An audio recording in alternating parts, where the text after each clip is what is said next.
Bonjour, nous sommes le mercredi 15 avril 2026 et le sujet est la croissance et l'inflation au niveau mondial qui risquent d'en pâtir en ce qui concerne la croissance. Elle sera moins importante que prévu. L'inflation augmentera bien évidemment à cause du conflit au Moyen-Orient qui a commencé le samedi 28 février avec l'axe israélo-américain face à l'Iran. Ça fait déjà plus de 6 semaines. On a vu une augmentation significative des prix du baril de plus de 50%. Ça fluctue, c'était à un moment moins de 100 $, le baril. C'est repassé au-dessus, 105, 110. Actuellement, 1 euro, c'est environ 1,17 $. L'euro reste à peu près stable, entre 1,15 et 1,20 $. Rares seront les pays à sortir indemnes sur le plan économique de la guerre au Moyen-Orient. Tout dépend de combien de temps ça va durer. Pour l'instant, on n'en voit pas la fin. Prévient mardi le Fonds monétaire international, FMI, qui s'attend à une croissance mondiale plus modeste et une inflation plus élevée cette année. N'oubliez pas de vous abonner pour plus de news nationales, européennes et internationales sur ce monde dans lequel nous vivons.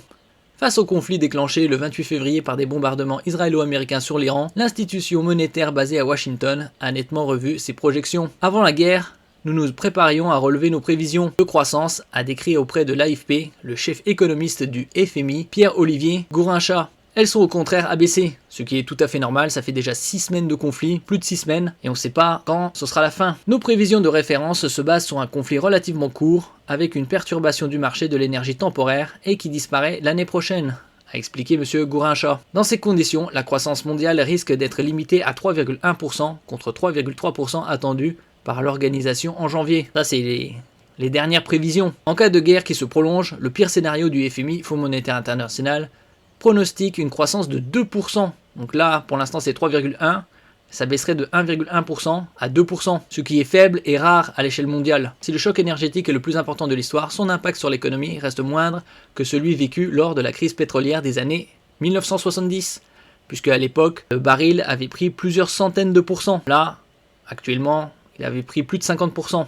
Donc on en est encore loin. Principalement parce que l'économie dépend nettement moins du pétrole aujourd'hui qu'à l'époque, a rappelé M. Gourinchas en conférence de presse. Il existe de nombreuses autres sources d'énergie et l'économie mondiale est devenue plus efficace concernant ses besoins énergétiques pour produire de la richesse, ce qui explique la résistance de l'économie à la crise actuelle, a-t-il détaillé. D'un autre côté, les énergies fossiles, c'est-à-dire pétrole, gaz, charbon, sont encore majoritairement utilisées au niveau mondial. L'institution y attend une croissance de 2,3% en 2026, soit 0,1 point de moins que lors de la précédente projection au mois de janvier, en ce qui concerne les États-Unis. Devant la flambée du prix du pétrole, le FMI a par ailleurs relevé ses prévisions d'inflation, qui ralentissaient jusqu'alors.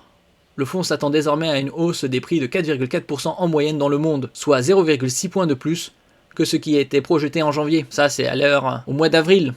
Nous verrons ça au mois de mai, juin. Les pays émergents résistent. L'impact du conflit, tant en termes de perte de croissance que de hausse des prix, est réparti de manière inégale dans le monde, ce qui est logique. Il y a des pays avec une croissance beaucoup plus rapide, c'est-à-dire les pays émergents, qui doivent rattraper les pays les plus développés, Union européenne, Amérique du Nord et l'Extrême-Orient, avec la Corée du Sud, Japon, Taïwan. Concernant la croissance, la région Moyen-Orient, Afrique du Nord et Asie centrale est la plus touchée par les effets de la guerre, avec une croissance divisée par 2. L'Arabie Saoudite, principale économie de la région, voit sa croissance révisée à 3,1% pour cette année, soit 1,4 points de moins que la précédente estimation. A l'inverse, l'impact devrait être minime, voire inexistant pour les principaux pays émergents, la Chine ne perdant que 0,1 point de croissance cette année, à 4,4%, alors que l'Inde voit sa croissance revue à la hausse de 0,1 point à 6,5%, et le Brésil de 0,3 points à 1,9%. Autre gagnant potentiel, la Russie, dont la croissance devrait passer à 1,1% cette année, contre 0,8% lors de l'estimation précédente en janvier. Du côté des économies avancées,